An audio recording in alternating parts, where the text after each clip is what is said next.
Yeah, it was a good time, honey, under the sky. Yeah, it was a good time, honey, just you and I. Feeling alright. Hey, welcome to All Wheels Podcast. This is Evan. I'm here with Max and Brady. What's up, dudes? You first, brother. Were you waiting for me? I was waiting for you. I was waiting for you. What's up, everybody? How you doing? Yo. All right. So we're back. You probably saw we put up for our first time, had to delay a little bit because we had some scheduling problems. Although, you know what? We made it 20 episodes on time. So that's that's pretty fucking good. I'm not I don't have any 15 if there. we're really being technical about No, whatever. it. We're not being technical. That's 20 in a row. Yeah. And it just didn't work out. We had trips going on and stuff. So anyways, we're late this week, but you guys will live. Yeah. So yeah. I feel like we're really hitting our stride right about now. Yeah, no, we're doing fine. Yeah, we're doing good. I mean, we can't always be perfect. You know, we're pretty close, but That's we're right. not going to make them all. That's right. So yeah, anyway, so we're running a little late this week, but that's okay.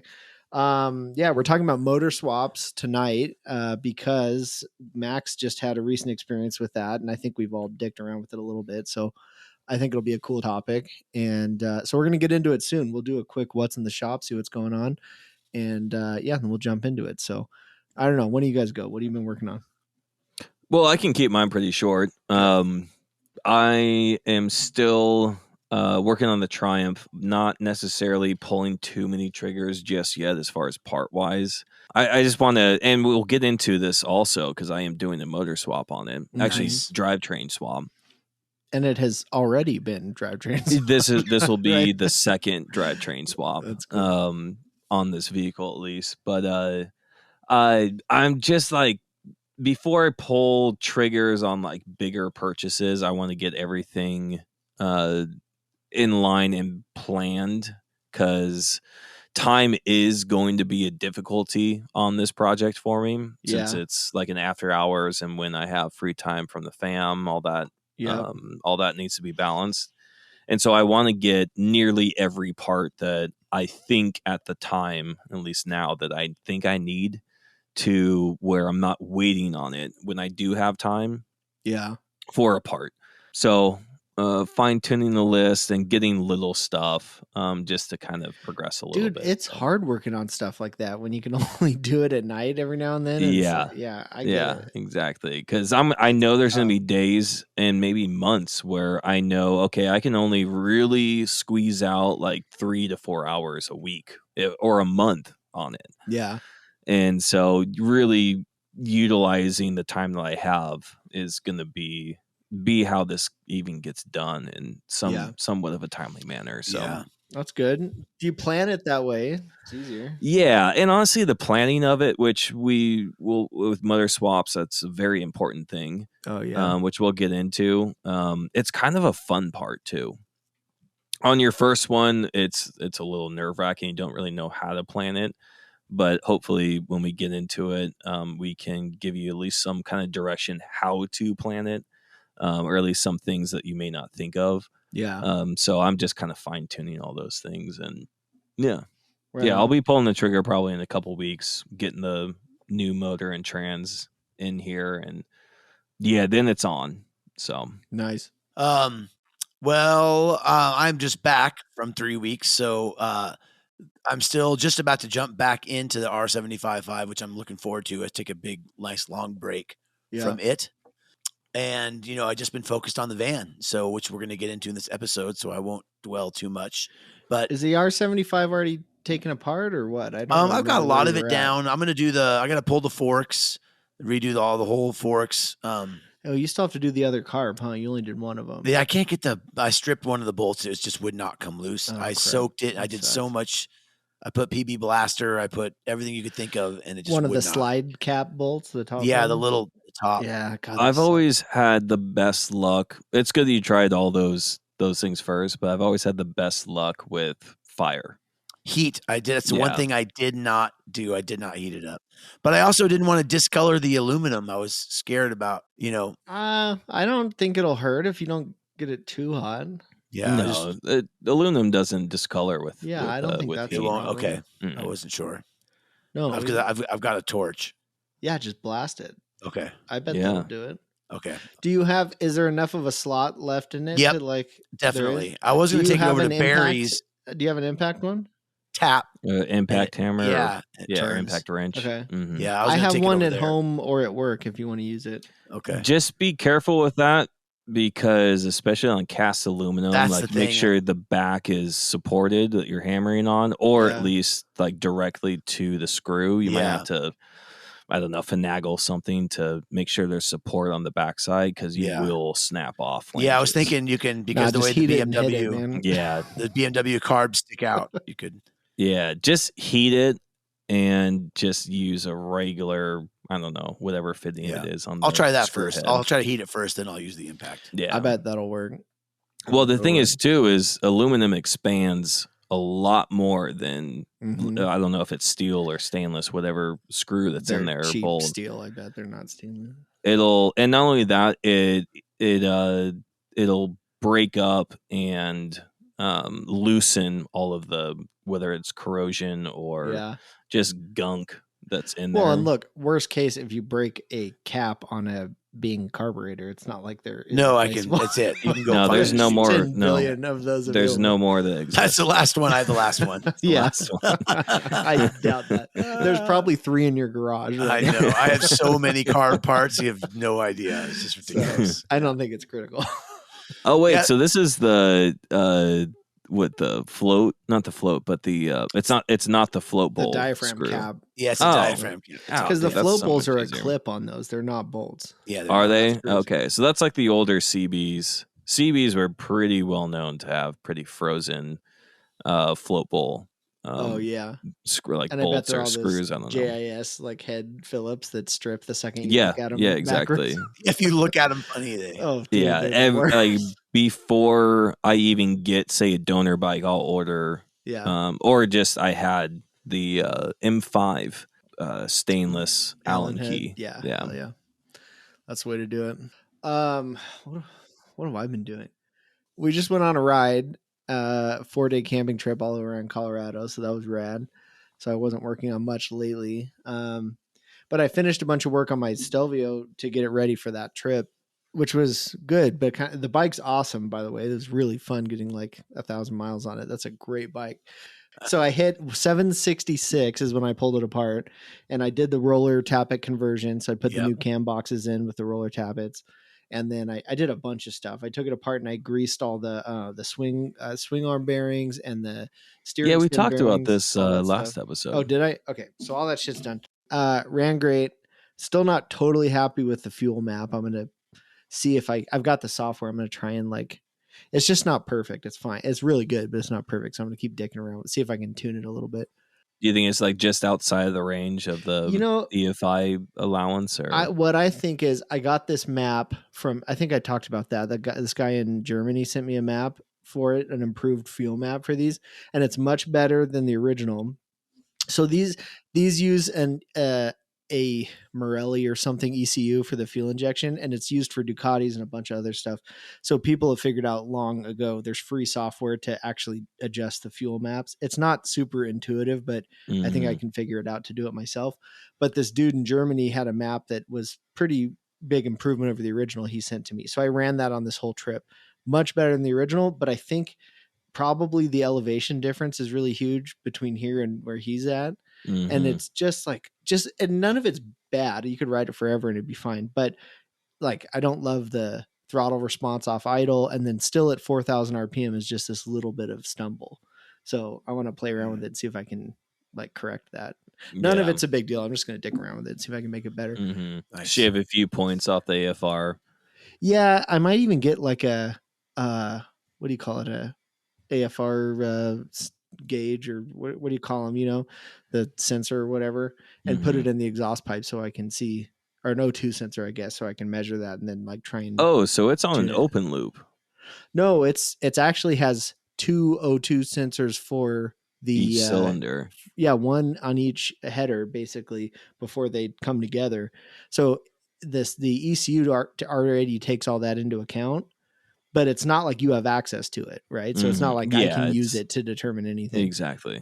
So what I think I'm going to do is put another one in the back behind all those, where after the collector or whatever, and put a gauge on it so I can monitor it and then see what's happening at the spots I don't like, and Okay. then adjust the map based on this guy's map that's already really good, and see if I can fine tune it. Oh, nice. Mm. Okay. But we'll see. I might make it worse, but you can back it all up to the computer and like reload stuff. It's not a big deal. Yeah. You can't really. I'm not worried about breaking. In my anything, but- experience, the butt dyno doesn't lie too often. So No, I know I it's mean- there. None of it's a big deal, but it's just little things. So yeah, anyways, it was great. Bike was awesome. Only thing that, not even a big deal, but the steering stem came loose a little bit. The steering stem nut. I cranked it and it was fine, but after like 800 miles or something, I was in a turn and I, for whatever reason, had my left hand off the bar, and I started feeling the front end get wobbly. Oh, And it geez. wasn't there before. So like, and then I kept trying different things, and I finally realized I think the nut backed off a little bit. So like I had just this little bit of play in the front, the bearings and the front stem. It's the only thing I could think of. There's nothing else wrong. yeah, I wonder if there's like a shim missing on top of the bearing on the top triple, There's because everything that should lock to the steering stem rather than the So top it- triple. I'm trying to think how to describe it. It's two of those like castle nut things. I don't know Yeah. what exactly Oh what you yeah, call yeah. them. Uh-huh. And then So that they- locks the steering stem in place. So and then yeah. I got you. Yeah, and you tighten the lower one, and I had them tightened correctly. Then you tighten the top one to lock it, and in between is basically a washer, and the tabs bend up and down into the two to prevent them from ever. Mm, So it's, it can come loose together very slightly, but it Yeah. can never come loose to the point where anything would like fall apart. yeah, and actually, this is how long it's been since I've worked on the front end on a motorcycle. Yeah, those should all turn together regardless. Well, they have to. They're literally Yeah, locked together. 'cause they of the are. washer. They are one. Yeah. But I'm positive the two of them together could walk back a little bit, like not Mhm. much. And this is no like critical. It wasn't dangerous or anything, but I think that's what happened. So, anyways, whatever. It's an easy thing to. The check. clamping power on the forks alone will hold it in place. So Oh yeah, it was no big deal. It was only if I really got in hard into a turn, and you could feel it just a little wobble. But we Mhm. also did. I don't even know. I bet we did 100 miles of dirt, and we beat the bikes up pretty good. We were like yeah, doing passes actually in the that'll do dirt. it. I was and- thinking like, what would cause that? Like Oh, rough no, roads. This bike got beat pretty good. It was rad. We did Buffalo Pass going into Steamboat, and it was all dirt, super rad road, perfect day. It was awesome. So yeah, I'm sure that's what caused it. It definitely got a good workout, but that's fine. Mm. I'm gonna go back and tighten everything up and check the valves again, and then she's ready to rock.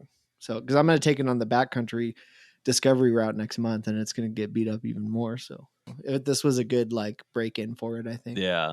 Have any of you guys done Moab yet? No, never. I have on my mountain bike a want bunch, to. but Have never a you? motorcycle.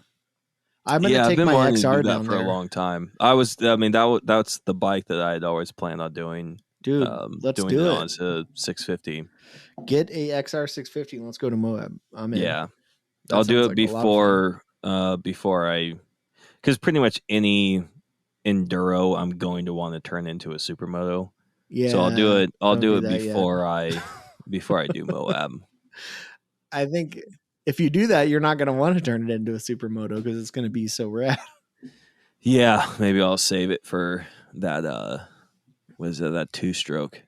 That we talked about a few I episodes think ago. you go for I really love the XR 650L. I think it's just, Yeah. it's my favorite. Mm-hmm. It's not an amazing street bike, but it is like the best dual sport. It's heavy, but it is such a good dual sport. Thing is awesome. And to be honest with you, I kind of lean more towards the 600 rather than the 650.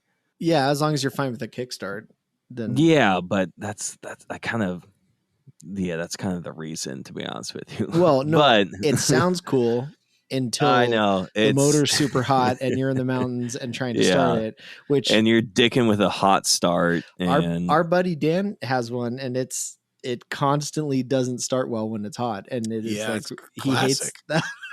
Which is exactly what they do. Dude, yep. So, Yeah. and every time we're in the mountains, Dan's sitting there kicking the shit out of it. We only stop where there's a downhill so he can bump it.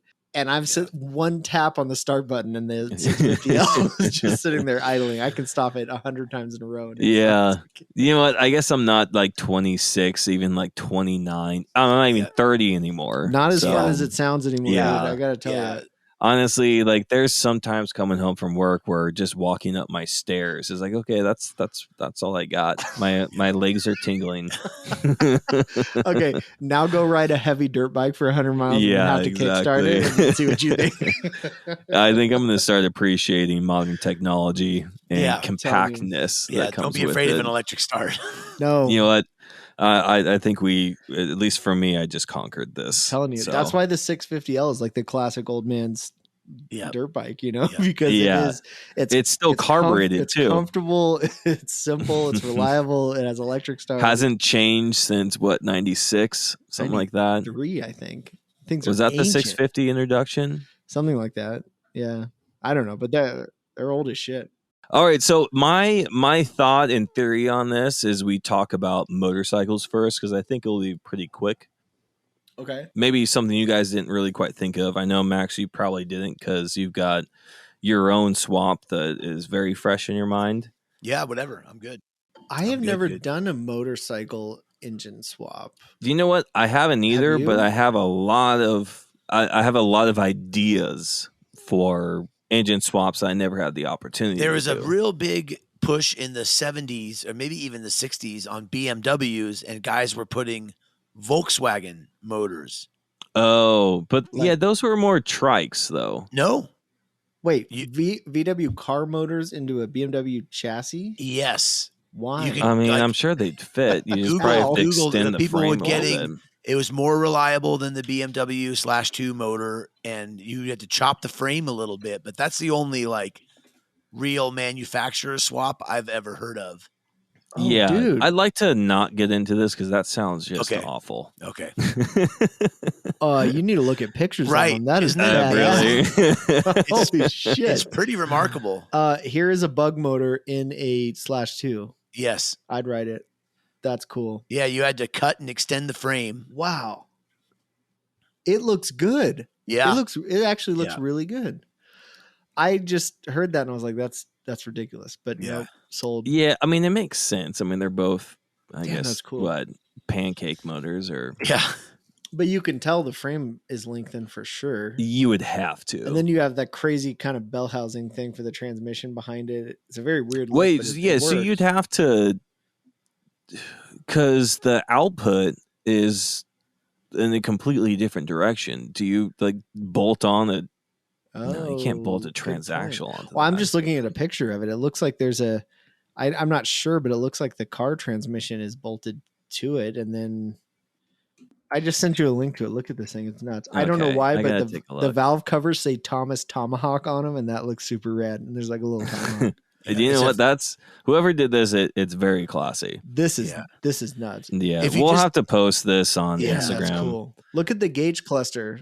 Look at the last picture. Yeah, you can also just like go to the like the Google images of VW motor in a BMW /2. There's so many throughout the years people have done. All right, man, I'm sold on that. Anyway, back to the whole thing. So it's definitely a lot easier, I would say. Say you don't have to put a car motor into a motorcycle. It's a lot easier because really the only thing you really need to focus on is lining up the output, I guess, and mounting it in a frame somehow. Well, I don't want to say easier because think of how many car motor swap. I don't want to say kits, but like you can get motor mount bolt-in or weld-in motor mounts already made for a lot of common swaps. Yes. Bikes that probably doesn't exist, you know. And Max, I'm waiting for you to jump in because I know there are a million kits for the swap you just did. You bet there are. You wouldn't consider it easy, I would say. No, I was actually thinking, just like what you were saying. Like I know a lot of guys on the Harley world. That's the thing I think of the most when I think of like motor swaps. No one buys like a GSXR and swaps the motor out. They might build theirs up. But I think in the Harley world, Panhead a lot of to guys shovelhead or something. would put in these 108 S&S motors, or I can't even think of. Okay, but does that even count as a motor swap? I mean, yes, I know technically it does, but they're bolt-ins, right? Like they're Yeah, I guess that's true. points. I was thinking it was like for the alignment issue you were talking about. If some of these were not specifically made for that frame, Yeah, but there's kits for that too, I suppose. I'm interested, just No. off the top of your head, what's a common motorcycle motor swap? Yeah. Outside of Well, Harleys? see, I mean, the only thing, and I thought about this before we even sat down to record. The only time I've really seen motor swaps happen with, say, motorcycles is majority wise is in like hill climbs, like okay. specifically built hill climb motorcycles, where they'll take like your Gixxer motors or sport bike motors and then just shoehorn them into a dirt bike chassis. But there's no thought to rideability, to handling. Like that's just It's specific, raw power. it's specifically designed for that. And also a thing that why we don't see too many motor swaps in motorcycles is because even like a 50, 60, 70, whatever year-old motorcycle, the power to weight ratio was so far ahead of the counterparts, like four wheels at the time, that do you really want more? And yes, it's always there, of course, but it's a big part of the appreciation of, say, that generation of, say, motorcycles, right? To where, there's going to be, for like specific reasons, like the hill climb, even say, Flat Track, didn't they swap motors a lot in those? No, not for the most part. They just built up the motors up, right? Yeah, or they were on a custom frame with around a specific motor. The only thing that comes to mind is electric motor swaps. Like that's the you know most what I really thing I see. didn't want to get into that. No, I don't either. I'm not even really interested in it. I'm just saying that's the only thing that comes to mind that you really hear about these days. Yeah, and that really is probably the most common, like you said, as far as drivetrain or engine swaps that I'm aware of. Yeah. You know, what we should really do is talk about what this episode's really about, which is that Boss Haas. The Chevy 350 in it. There it is. There it is. You know, they made a 427 version as well. Oh my That's God. insane. Yeah. That bike in itself is just insane. I've seen one. Is there any universe, say you guys had unlimited funds, I mean, just unlimited money. Is there any universe you'd already bought every vehicle you could possibly want in the whole world? Would you buy one of those? No, absolutely not. I think so. I'd probably buy one. Yeah. I mean, in the scenario that you just painted, yes. I've got everything. Still got money kicking around. Yeah. Yeah, you know what? I'd roll a Boss Haas. All right. I think I would. You know what, Max? I would. I'd probably. You know what, Evan? That surprised me, but I could easily see Max. Wait, you think I'm too good for a Boss Haas? I'm not. No, I had said nothing about too good. Oh, okay. I'm definitely not. I'd drive a Boss Haas. I see it stupid fitting question. No, it's just Max more than it would you. Wait, I'm interested. What is it about Max that qualifies him for a V8 powered motorcycle?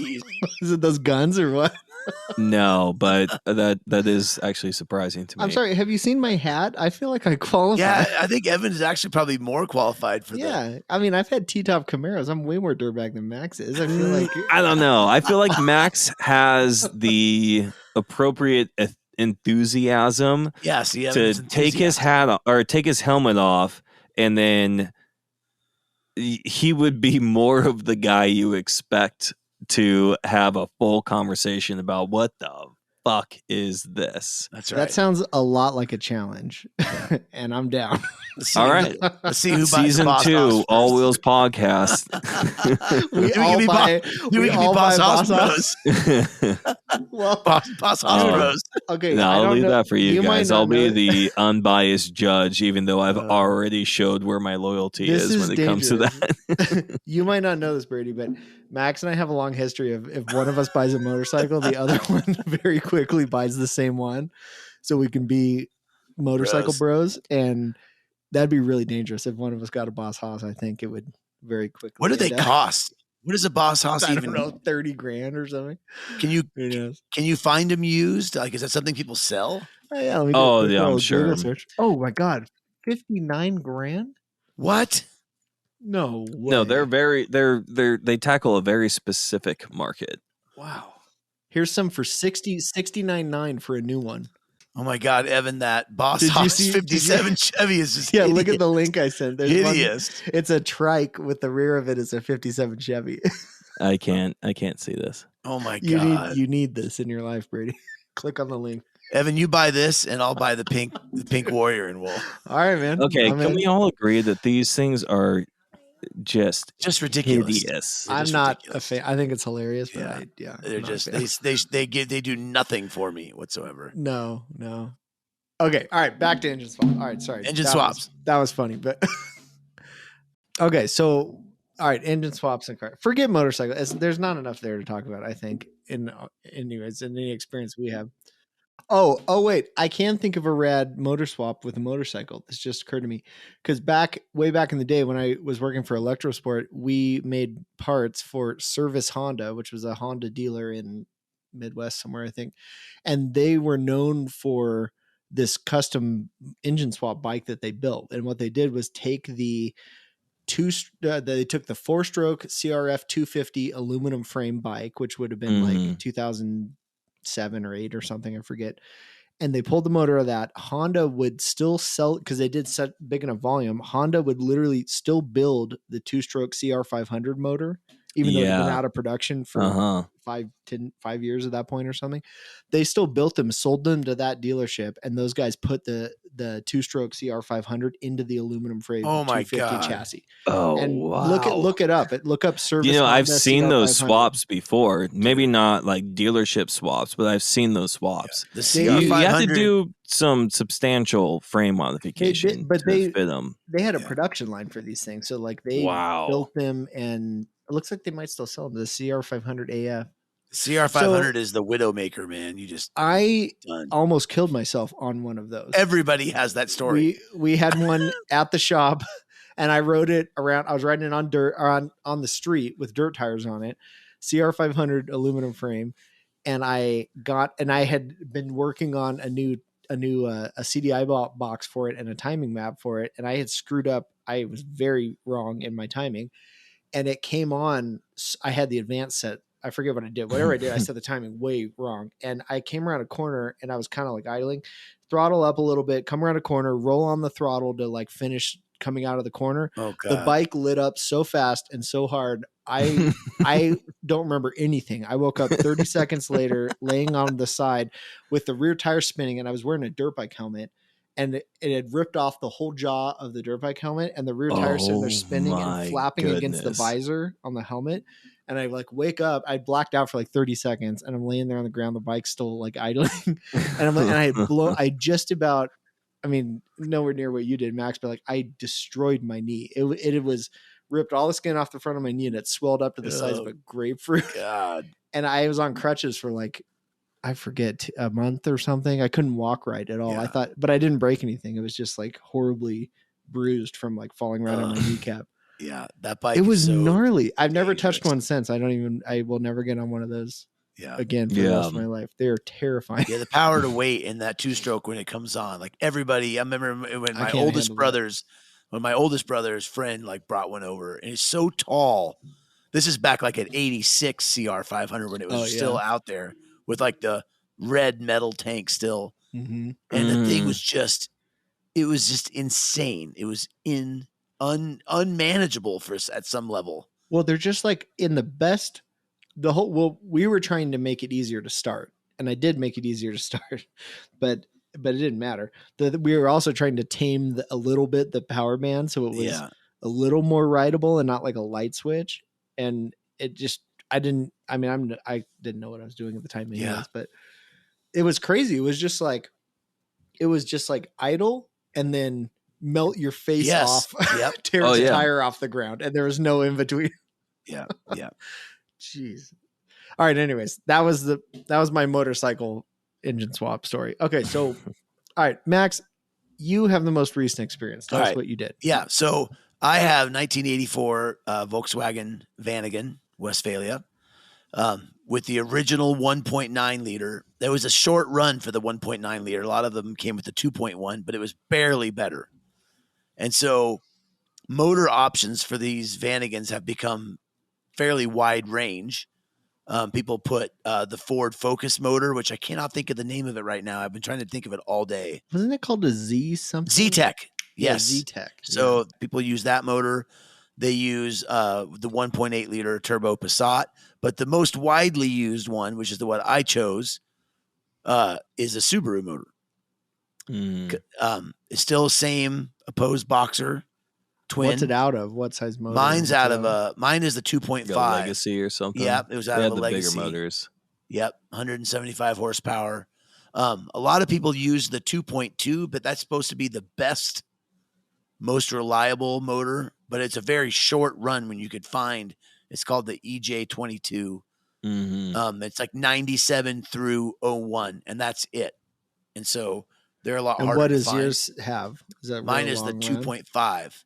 Yeah, I mean, what's the year range? It's like Oh, really it's long forever. run? From then on, like it went Okay. on for 14 or 15 years. And what was the original horsepower for the 175. No, for the VW. Oh, for my What's the Volkswagen, I think comparison? brand new it was like 78.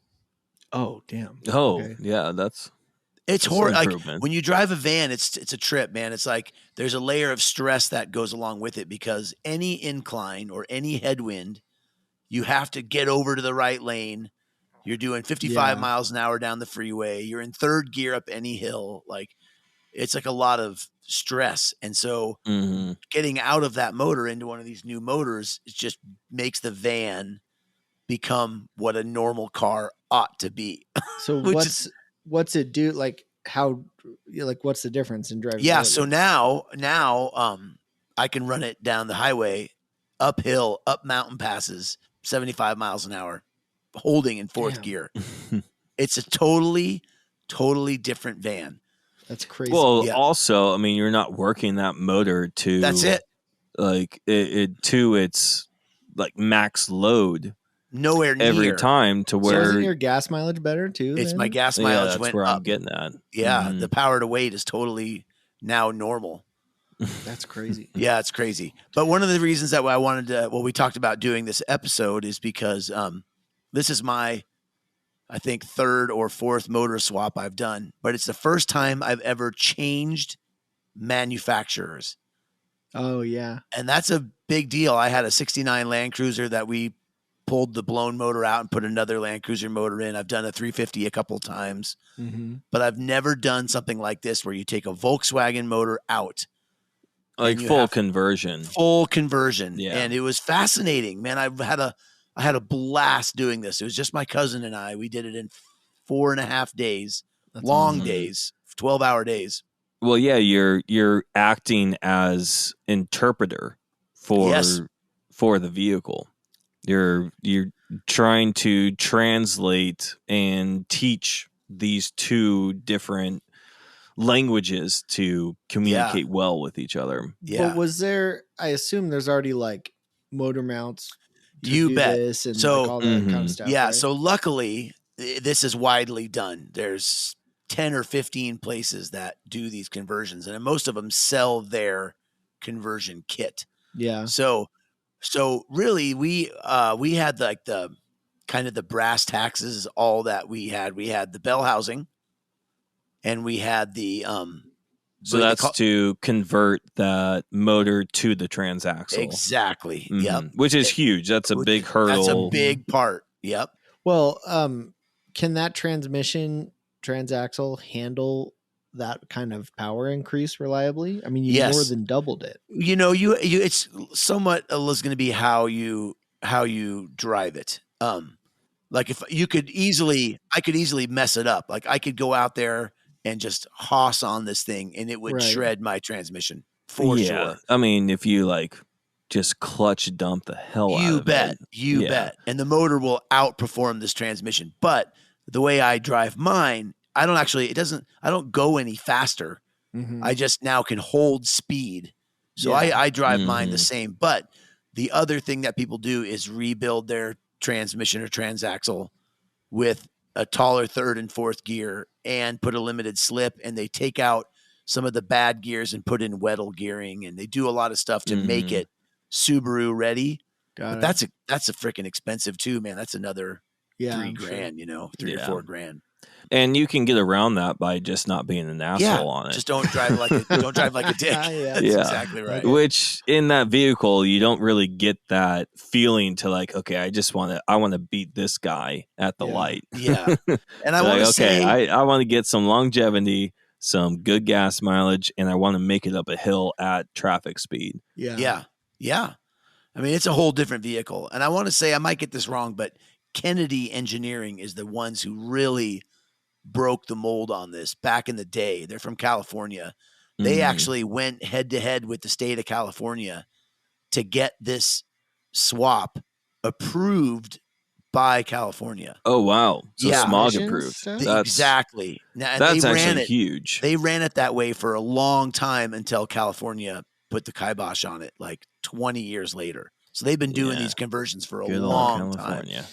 It's pretty Well, killer. yeah. I mean, it's been known in the VW world. I like even when I was 15, known of Subaru swaps Yep. into older VWs because you have a much newer technology, of course, Mhm. that can handle turbochargers and straight line. Because at the time for me, it was like straight line is what I wanted.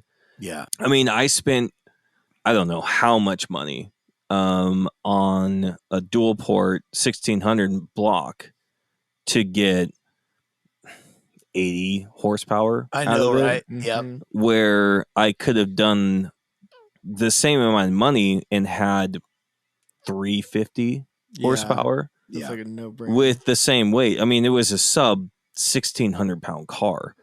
I had it all stripped out and everything. I'd love to talk about it on the podcast at some point. As far as my VW roots. Nice. Yeah. I'd like to do one someday. I've never had one. That's cool. Yeah, it's really like, again, like, so we had the basics. We had the bell housing, and then I had the cross member, or they call it a mustache Mhm. bar because it's got a little like a mustache looking thing. And that's about it. That's about what we did. We dropped the motor and trans together.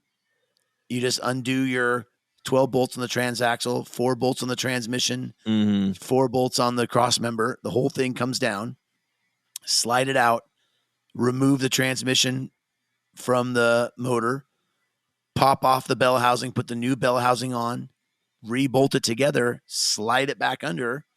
I mean, it's like the process was pretty straightforward. And the motor's about the same physical size. Like it Yeah, fits man. fine? I'll get on and I'll post some before and afters on our Instagram so people can see That's cool. what the 1.9 versus the 2.5, but it's cleaner. Everything is better. I mean, it's unbelievable. And So you just how have was to make the, sure. Oh, go ahead. I was going to say, you just have to make sure that when you pull your 1.9 or your 2.1, you leave. It's funny because you just leave everything attached. You remove the coil from the wall, your ECU from the wall.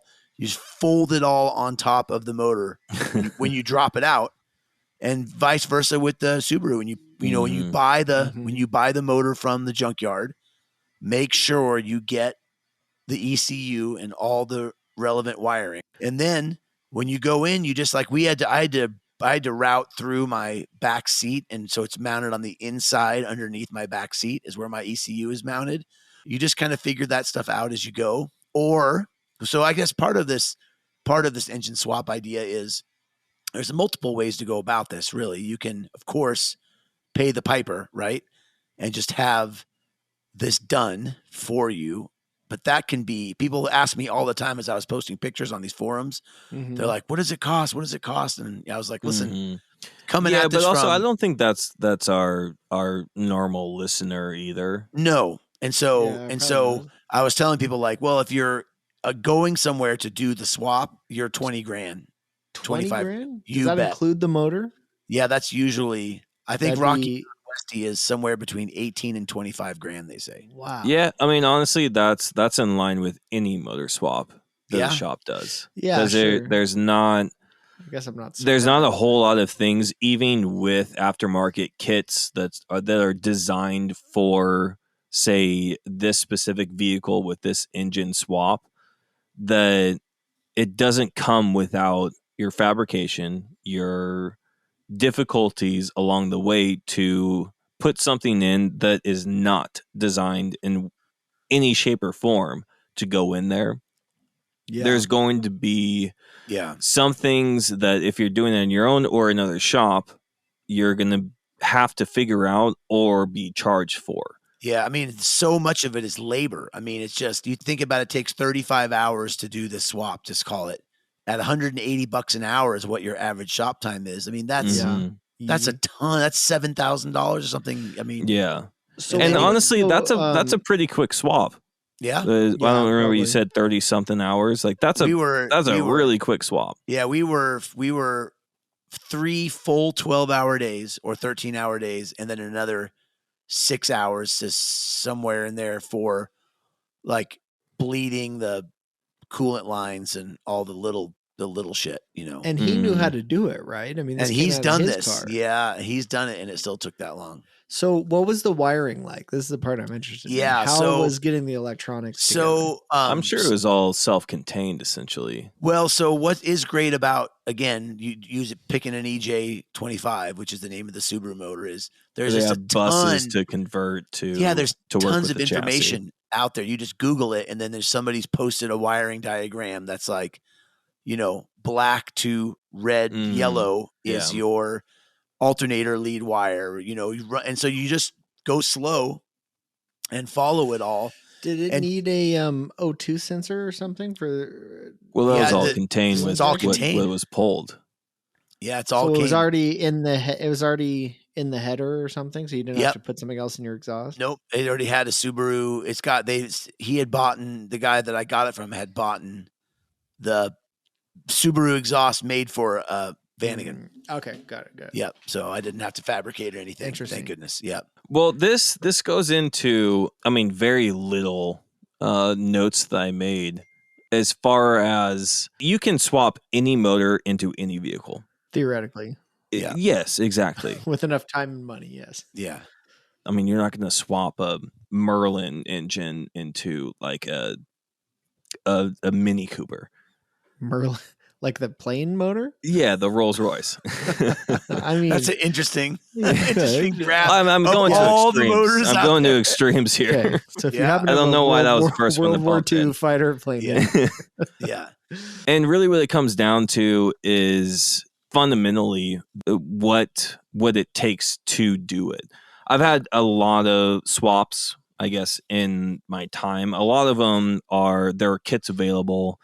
But if you want to do it on your own and save quite a bit of dollars, Yep. steering away from the kits, if you have, say, the skills or a friend that has, say, like the fabrication skills that lead into it, Mm-hmm. there really is, when it comes to engine swaps, it's very select, I would say, as far as engine wise, to specific vehicles that have the aftermarket support. For it to be viable for any company to supply a kit for it. Yeah, but that also probably means it's a pretty reasonable swap, right? Like it's a good motor choice for the car. Exactly. Like, Yeah. Yeah. but like Max said, you pay for that, right? But it's all time versus money, you know. So Yeah. if you want to Mhm. not Well, I spend liked- your whole life on it, it depends on your skill set, I guess. Yeah. What I liked about your notes was it really answered like this fundamental question is, why should I do this Yeah. motor swap? I mean, that's the Mhm. big thing. Like, is it worth it? Is it something you ought to, just to like dig deep into the whole point of maybe this cast right here is, should I do it? And is it going to be worth it? You know? And I think some of your notes were great because they really landed specifically with me. Because I think your notes, you have Yeah. more power, reliability, available parts, efficiency, and aftermarket support. And every single one of those Yeah, it checks all is the boxes. exactly why you put a Subaru motor Yeah. in a Vanagon. You take Yeah. out the antiquated 40-year-old motor that is far gone. Like you can't just go down to Volkswagen and order, a valve cover for this thing. I mean, maybe you can, but I don't think so. Right. And why would you want to continue to rebuild this motor and only ever get 80 horsepower out of it? Yeah. So there's like this engine swap specifically for the Vanagon. It makes a ton of sense. And that's why people do this swap specifically. So the reason why I have this Subaru motor is my cousin put a 1.8 liter turbo out of a Passat into his van. That's and cool. It is phenomenal. It's so fast, dude. He must have done the transmission too, right? He had already built his transmission. He had already put in a new. With that swap, so you can cross off reliability, you can cross off efficiency, right? And whatever, you're more left power, with dude. more That's power. Yeah, you get the more power, parts, and halfway cross off available parts, because I'm sure there's a lot of. There's a lot of crash. Yeah, there's a lot of Passats and junkyards, I'm sure. But the amazing thing is, when I started once I did this, because some people ask me so many questions. Where'd you get your motor? Well, I'm not going to go into like, oh, my cousin gave, but I was like, you can just go to a junkyard. But you can, if you just Google EJ25 for sale, you could pick up a motor for $900. Yeah. Like all day. And then if you just pick through the parts that you need that bell housing, you need the cross member, and you're going to need some sort of different exhaust, obviously. But you don't need to necessarily spend the $12,000 on the full kit. You can make your way through this. And again, I was on Instagram and my van forums and just asking guys like, what do I do with this? Where do I go with this? People are just like, here you go, do this to this.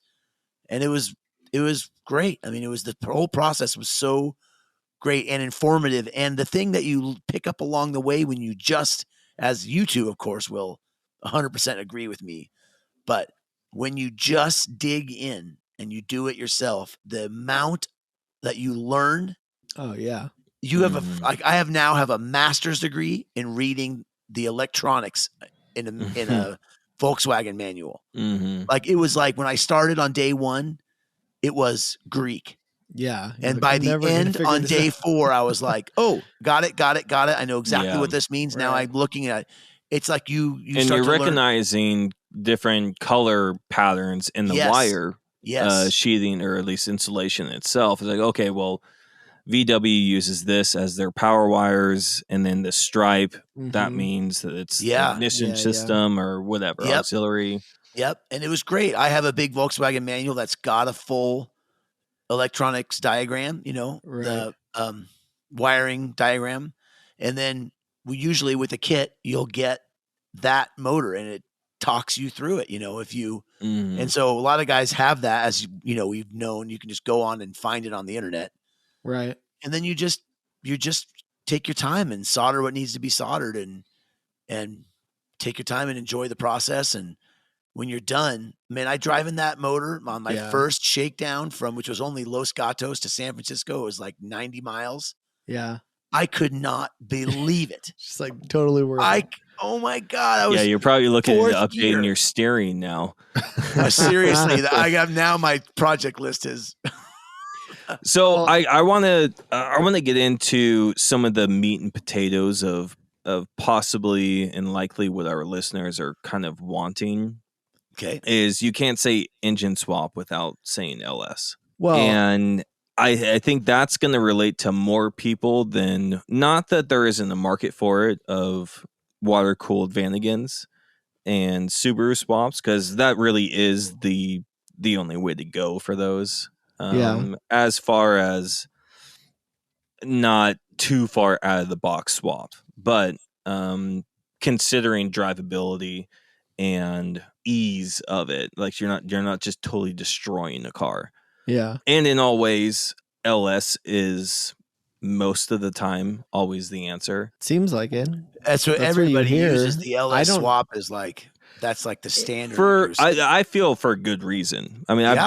I've done Yeah. my fair share of LS swaps, and it makes sense. Not only the aftermarket support for conversions in itself. I mean, I don't think there's been a motor that has more conversion options that's ever existed.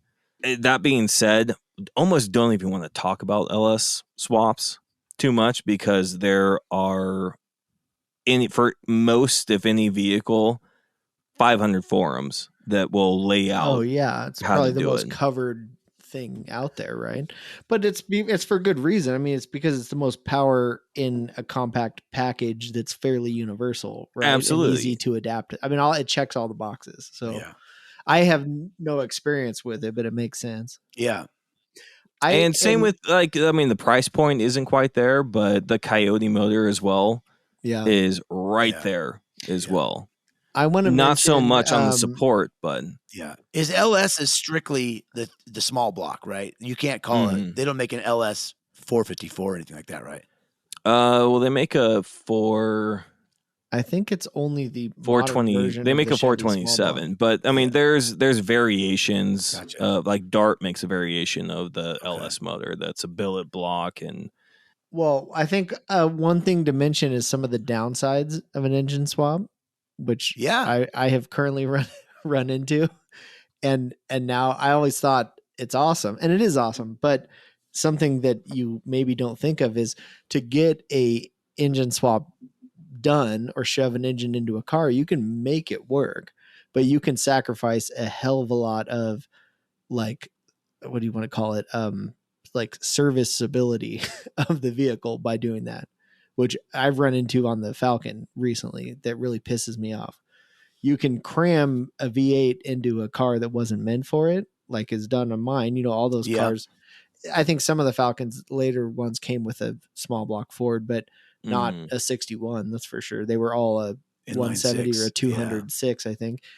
And then you get into, like on mine, I had to rebuild the steering box, was just toast. And so getting that out of the car, once you have a V8 in it, and everything's braced underneath, the whole subframe's braced.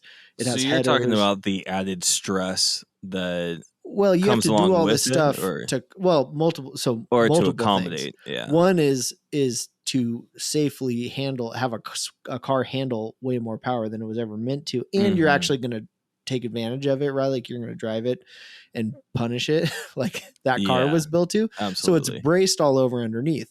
That's all great until you need to remove a part or work on something. Then you have all this stuff with such tiny clearance that, will it work? Yeah, for sure. But taking it apart again to get to stuff is a total nightmare. There's no room anymore. You know, stuff that on the original car, the steering, mechanism was easily removable and serviceable with the stock motor. Once it's all braced and has V8 motor mounts welded in, there's no room to do any of that. You got to get creative just to get parts back out of the car again.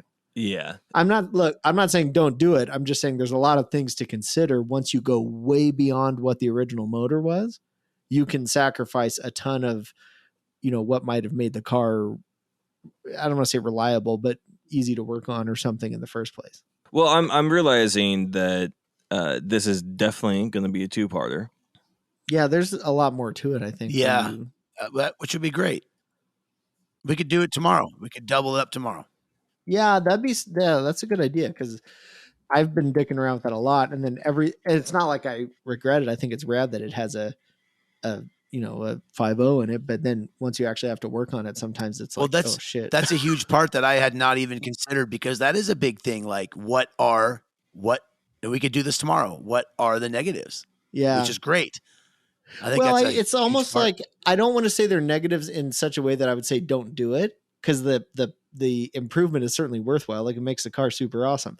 It's just things to think about. It's just stuff that you might sacrifice later on, that at first you're just like, oh, whatever, solve those problems. I mean, in this car, I didn't do the motor swap, but it was well done. And you can get motor mount kits to weld in for a 302 basically, and a 6-cylinder Falcon. All that stuff's fine. You can make headers fit, but they barely clear the steering box. This car has the headers, bashed in with a mallet at some point to clear the steering box and clear the I forget one of the other points, the lower control arm or something. And so there's stuff like that like, does it work? Yes. Is it pretty? And when you need to service it, is it possible? I mean, yes, but it's a nightmare. So there's some trade-offs. These are all things that you think of and consider when doing the swap, but well, the reason I bring it up is I wouldn't. My level of mechanic ability says for sure if I was doing that swap, and the reason I bring it up, I would not have considered those things.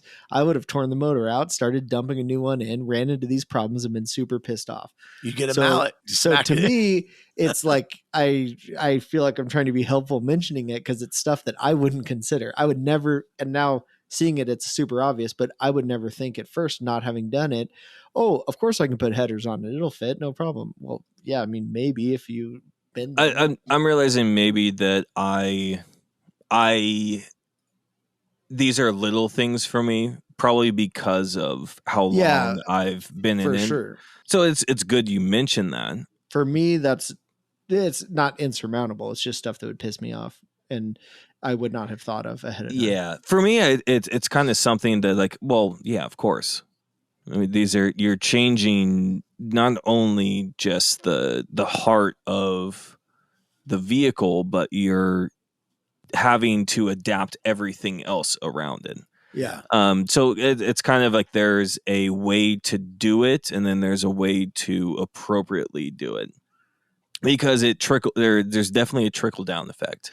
Yeah, but you only learn that appropriate way to do it with experience or guidance, and I feel like it's worth mentioning because in Max's case, he already knew those problems were solved, right? You were getting a motor that you already knew fit in that car, already had the right exhaust. So those things wouldn't have occurred to you, right? Because you already knew it was going to fit correctly. Well, yeah, and it was in a working example right. as well. Yeah. So I didn't even do this. All I'm saying is I'm seeing the aftermath of it. So to me, they're like valid points. And I learned a lot working on it. And then I thought, oh shit, this is worth mentioning because it's stuff me not having. I've replaced many motors. I've pulled and replaced same motors. I have not done an engine swap myself and solved all those problems from scratch.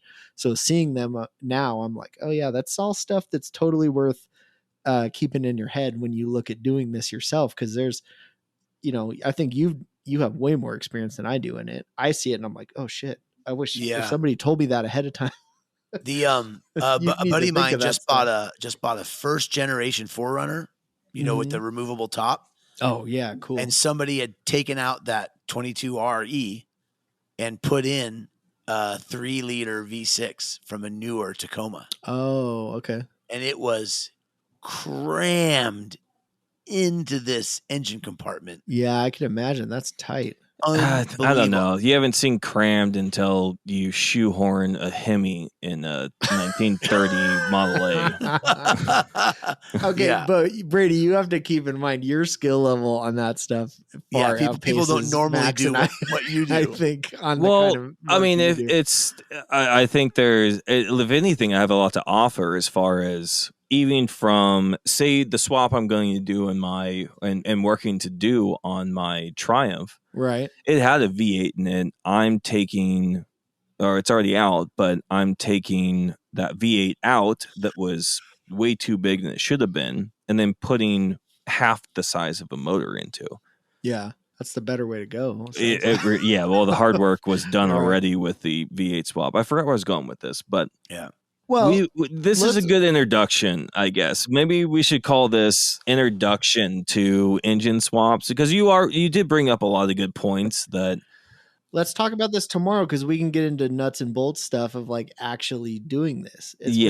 Exactly. What Max did is killer, and it's a perfect way to introduce it. But then I think we can talk more about like what, and you know more about this than me for sure. And Max, I think that'd be good to attack it from that angle. Like, okay, what actually comes into play when you are going to figure this out yourself and you're not doing an aftermarket swap? Well, yeah. And every swap comes with its own difficulties, as far as most of them is fitting routing.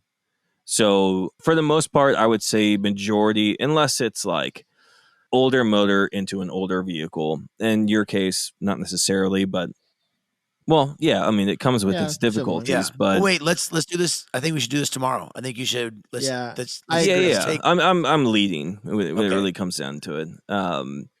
Is there are a lot of things that you have to have in your mind before you even try to place the motor. Yes. Mm-hmm. And I think that's where a lot of my experience will definitely come into play. And maybe we'll, if you guys are okay with me leading in on that. Yep. Yeah. Yep. You know how to plan that.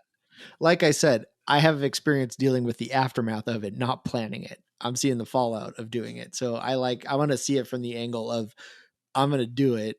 Here's what you think about. That's the right way to approach it, I think.